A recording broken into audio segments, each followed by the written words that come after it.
Masya Allah, pemandangan lebih indah lagi dari sisi ini, pemandangan Masjid Quba ya. Karena terkadang kita itu berkunjung ke Masjid Quba memang beda tempat parkir mobil atau beda parkiran, sehingga dari tempat yang berbeda parkir memang mendapatkan pemandangan yang berbeda juga. Nah, kesempatan pagi ini mendapatkan pemandangan yang lebih indah dari sisi ini ya. Subhanallah, di depan ini Masjid Quba, yaitu masjid yang pertama yang dibangun oleh baginda Rasulullah Sallallahu Alaihi Wasallam. Adapun keutamaan atau dorongan atau magnetnya yang menjadikan tertarik atau kita semangat untuk berkunjung ke Masjid Quba ini, pertama, satu adalah semata-mata mengikuti apa yang pernah dilaksanakan oleh baginda Rasulullah Sallallahu Alaihi Wasallam.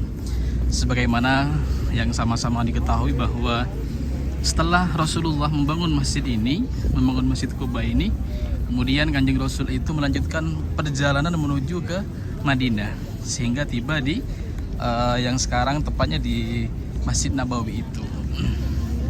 Beliau melanjutkan pembangunan Masjid Nabawi. Namun karena memang tempat pertama yang disinggahi oleh Nabi atau masjid pertama yang dibangun oleh Nabi adalah masjid ini.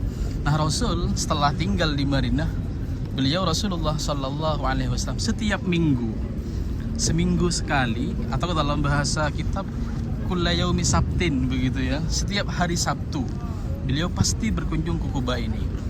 Subhanallah.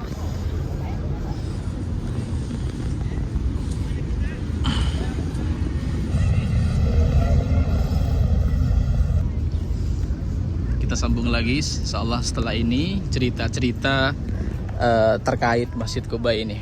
Di depan masih banyak sekali para pengunjung, para jamaah yang berkunjung ke tempat ini. Di depan juga kelihatan para jamaah rombongan dari jamaah Indonesia.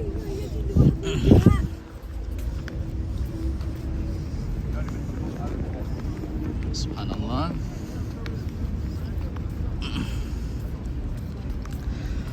Allahumma salli ala Sayyidina Muhammad wa ala ali Sayyidina Muhammad.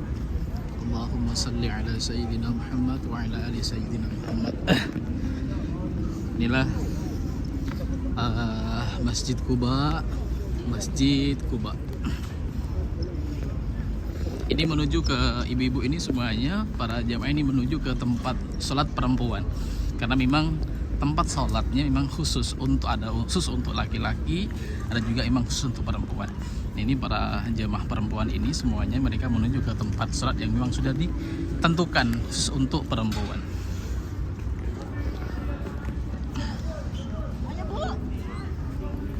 Jadi seperti inilah sekitaran suasana sekitaran di Masjid Quba sendiri ya.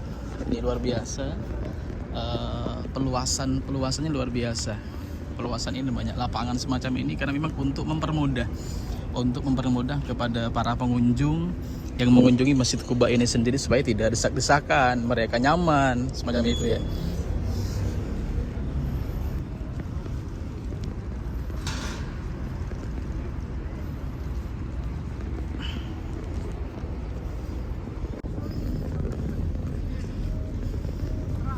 Insyaallah banyak sekali merpati-merpati di samping Masjid Quba ini ya, Masya Allah.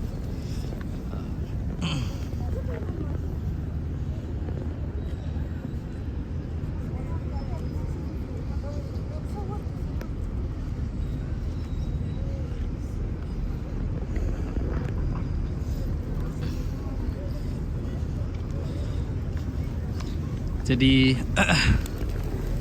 yang menjadi insyaallah tadi apa namanya, Masjid Quba ini tidak pernah sepi dari para pengunjung karena memang satu semata-mata memang itibaan li sunnati Rasulillah Sallallahu Alaihi Wasallam, yaitu adalah semata-mata mengikuti apa yang pernah dilaksanakan oleh Rasulullah Sallallahu Alaihi Wasallam. Di samping memang banyak sekali riwayat hadis yang menjelaskan tentang keutamaan sholat di Masjid Quba ini. Yang paling masyhur adalah bahwa siapa yang melaksanakan sholat di Masjid Quba ini maka diberikan pahala seperti melaksanakan ibadah umroh. Itu keutamaan yang insya Allah sudah banyak didengar oleh para pembimbing umroh ataupun para pembimbing haji, yang mana man tatahhara fi baitihi summa ata masjid Quba kana lahu fa shalla fihi kana lahu ka ajri umratin. Barang siapa yang bersuci dari rumahnya kemudian dia berangkat ke Masjid Quba, setibanya di Masjid Quba mereka langsung sholat. Sholat apa saja, sholat sunnah misalnya, fardhu misalnya, maka oleh Allah Subhanahu wa taala diberikan pahala seperti pahala umroh. Ini merupakan fadilah atau keutamaan, kemuliaan bagi mereka yang melaksanakan sholat di Masjid Quba itu sendiri. Itu pertama, yang paling masyhur itu. Namun semuanya adalah kita berbondong-bondong, kita semangat ke Masjid Quba ini semata-mata memang ittiba'an li sunnati Rasulillah sallallahu alaihi wasallam, semata-mata mengikuti apa yang pernah dikerjakan dan dilaksanakan dan dipraktekkan oleh Rasulullah sallallahu alaihi wasallam. Sebagaimana juga diriwayatkan bahwa setelah Rasul berangkat dari Masjid Quba ini, setelah selesai proses pembangunan Masjid Quba ini, beliau melanjutkan perjalanan menuju ke Madinah. Tiba di Masjid Nabawi, beliau juga tinggal beberapa hari di Madinah, kemudian mendirikan masjid di Madinah, itu Masjid Nabawi yang sekarang itu. Lah namun jadi kita membayangkan Masjid Madinah itu merupakan Quba merupakan kampung begitu ya. Kampung Quba yang memang sangat dekat sekali dengan kampung Madinah yang sekarang di Masjid Nabawi itu. Jadi Rasulullah sendiri setelah selesai pelaksanaannya, setelah selesai membangun Masjid Nabawi itu, nah Rasulullah Shallallahu Alaihi Wasallam tidak lupa untuk berkunjung ke kampung Quba ini. Bahkan diriwayatkan dalam satu riwayat, yaitu Rasulullah Shallallahu Alaihi Wasallam yazuru, datang ke Masjid Quba ini kulla yaumi sabtin, setiap hari Sabtu. Jadi setiap hari Sabtu Rasulullah itu pasti datang ke Masjid Quba ini, baik dalam bahasa kitab Ar-Rakiban au masyian, baik menggunakan kendaraan atau jalan kaki. Itu memang setiap hari Sabtu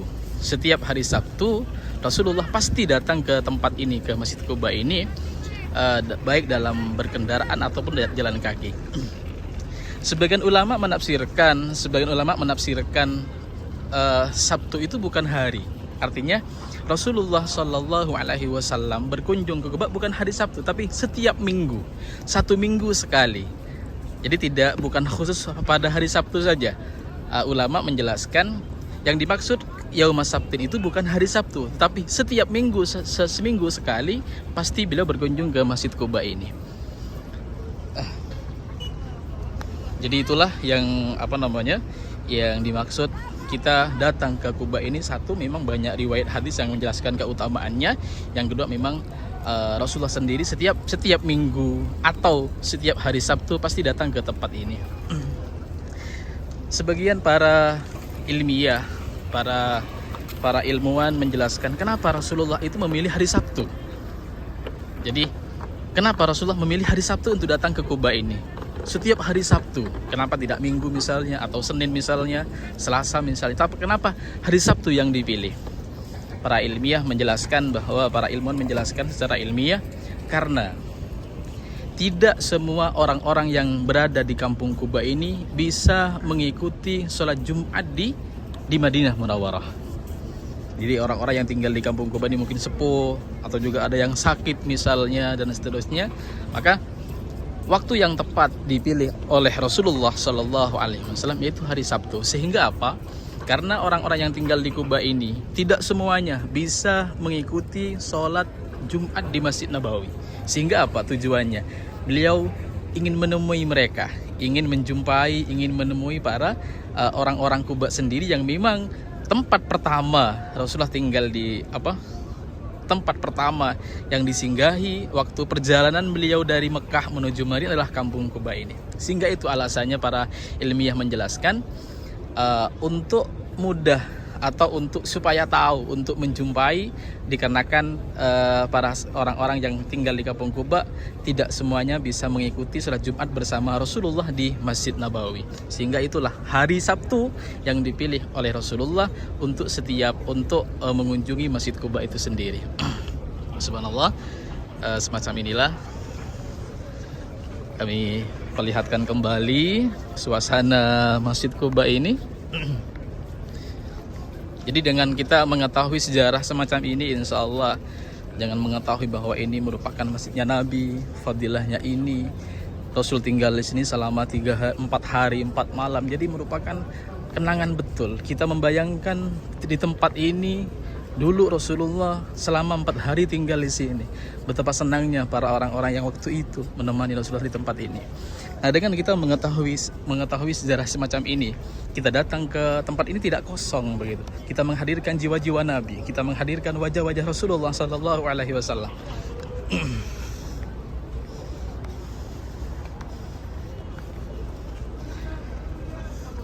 Saya kira itu saja cukup untuk pagi ini.